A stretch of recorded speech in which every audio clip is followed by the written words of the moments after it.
aumentó mucho. Entonces llegamos a la etapa revolucionaria y tenemos este gráfico acá, perdón. Cubanos que tuvieron residencia permanente en Estados Unidos desde 1920 hasta 2020. Aquí 2020 estamos casi buscando el 500,000. Entonces yo quiero tomar en cuenta una cosa aquí. Yo voy a tomar en cuenta que en la década del 50 al 60, alrededor de 73,000 cubanos cogieron residencia en los Estados Unidos. Es decir, una migración. Y cuando vemos aquí, del 50, aquí empieza, mira, del 50 al 50 al 60 es esto que sube aquí, ¿no? Aumenta. Esto venía y en el año 50 viene y aumenta, ¿ok? Del 60 al 70, los 10 primeros años de revolución, aumenta la cifra, es decir, aumenta el 25%. Yo quiero que tú veas esto aquí. Estoy aquí en el, ajá. Y entonces de aquí se acaba el 60 y aquí empieza el 70. Este es el aumento. Ahora bien, al 89. Esta es la cifra que yo, este es el análisis que yo quiero hacer. ¿Ven el decrecimiento de la tendencia? Cómo cae la tendencia en la década del 80.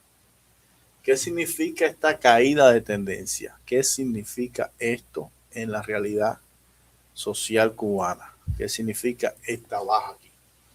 Significa que se está viviendo la década de mayor prosperidad de la revolución, por lo tanto ya la gente no emigraba. Esta tendencia viene a volver a subir después de la caída del campo socialista y de incrementarse las agresiones en contra de Cuba a través de las políticas de bloqueo y las leyes conocidas como Torricelli y Helberto. Entonces la gente del 70 al 80, apunté aquí, decrece un 25% de flujo migratorio. Y del 80 al 90, nuestra década, del 80 al 90, ese flujo cae un 75%. Míralo aquí. Menos 75%. Yo sé que esto es un poco denso de entender, es un poquito denso, pero aquí cuando vemos la caída de la gráfica, ya nos lo dice todo. Es decir, el cubano estaba bien, estaba happy en los 80 y no se iba para ningún lado. ¿Ok? Entonces, ese análisis de esa gráfica. Entonces, aquí tiene algunas cosas que quise retomar. ¿Qué tiempo llamo? 27 minutos. Vamos a ver si lo puedo hacer en una hora. La inmigración cubana después del triunfo de la revolución fue recibida por el gobierno de Estados Unidos como una masa de refugiados políticos que huían del comunismo, a tono con la política migratoria de la época en el contexto de la Guerra Fría. Es decir, le vino muy bien en el contexto de la Guerra Fría recibir emigrados de un país comunista. Estudios indican que durante esa etapa la política migratoria estadounidense comenzó a estar más evidentemente subordinada a los intereses de política exterior. Durante la administración de Kennedy se le otorga la categoría de refugiado político con la ley pública 87510, ley de amnistía. Esta no es la ley de ajuste cubano todavía, ley de asistencia a la migración y los refugiados del hemisferio occidental. Es decir, aquí también venían los que salían de la Unión Soviética, de la Alemania, de otros lugares, de Rumanía.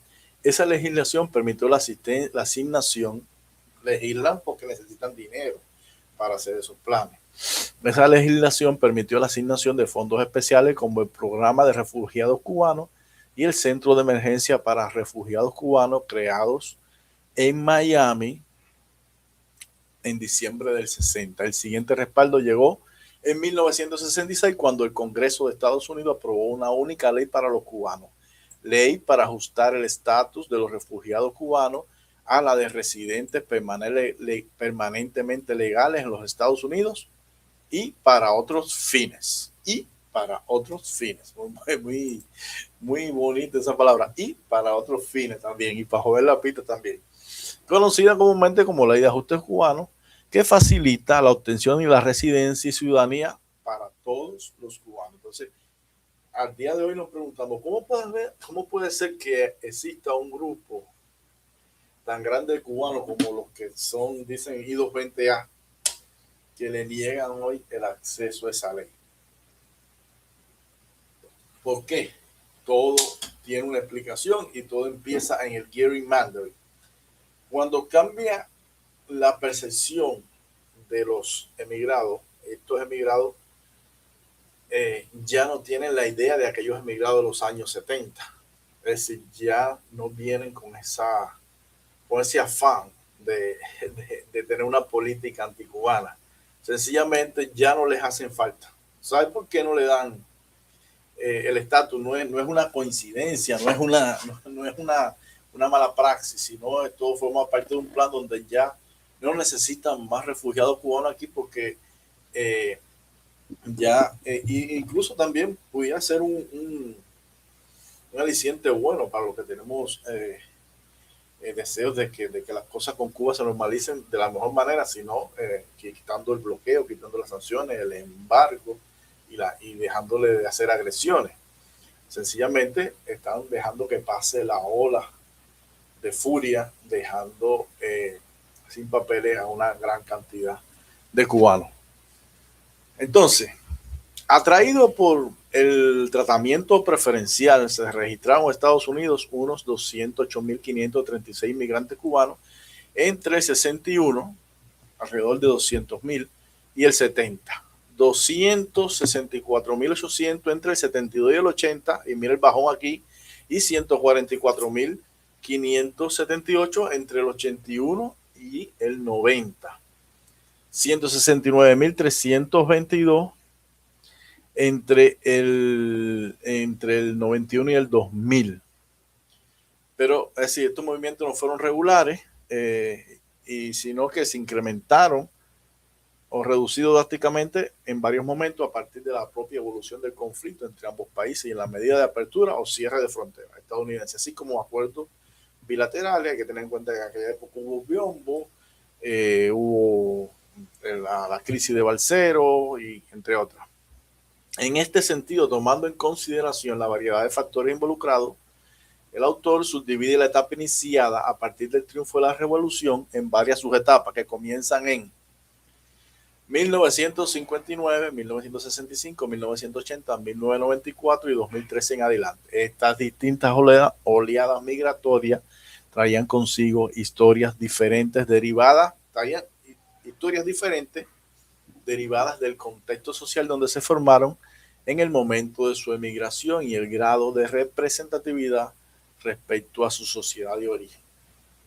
Entonces, por aquí tengo unos apuntes que los voy a explicar ahora para que se entiendan. Ahí dicen political Terrians, que Terrian es un término moderno de ahora, pero podemos aplicárselo a esta gente también.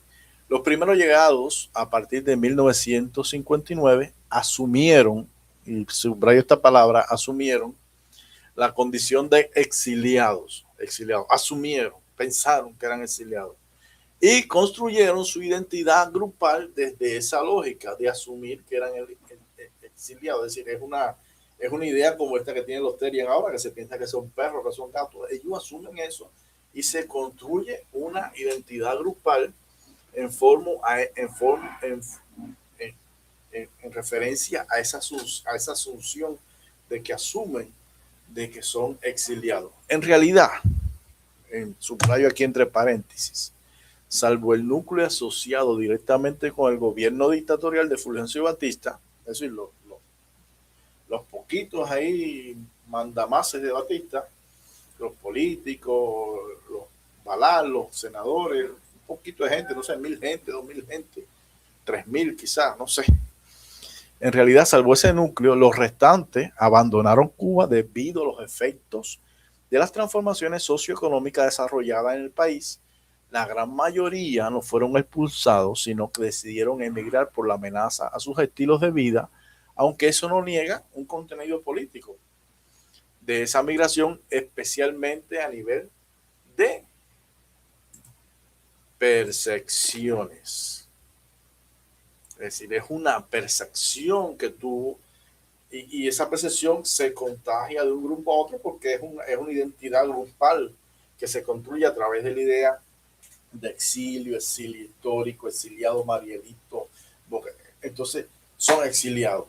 Entonces, este comportamiento es un comportamiento terian. Aquí yo puse la nota aquí ahorita. Es un comportamiento terian y son políticas terian.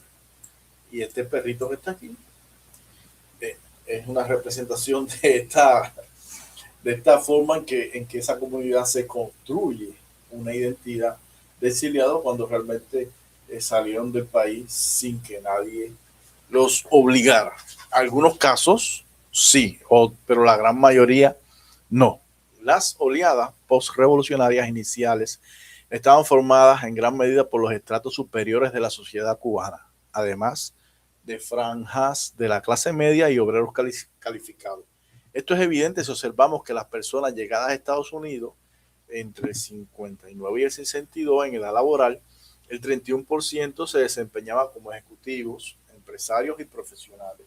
El 33% de esos que llegaron eran oficinistas y vendedores y un 17% eran obreros calificados. Si se va esa clase dominante cubana, que es la minoría, por supuesto, esos 200,000 que salen en esa etapa son la minoría de los 6 millones de habitantes que había. Es una buena minoría y son los que crean esta percepción de que hay un exilio, de que hay una comunidad cubana y que hay un pueblo cubano que sufre.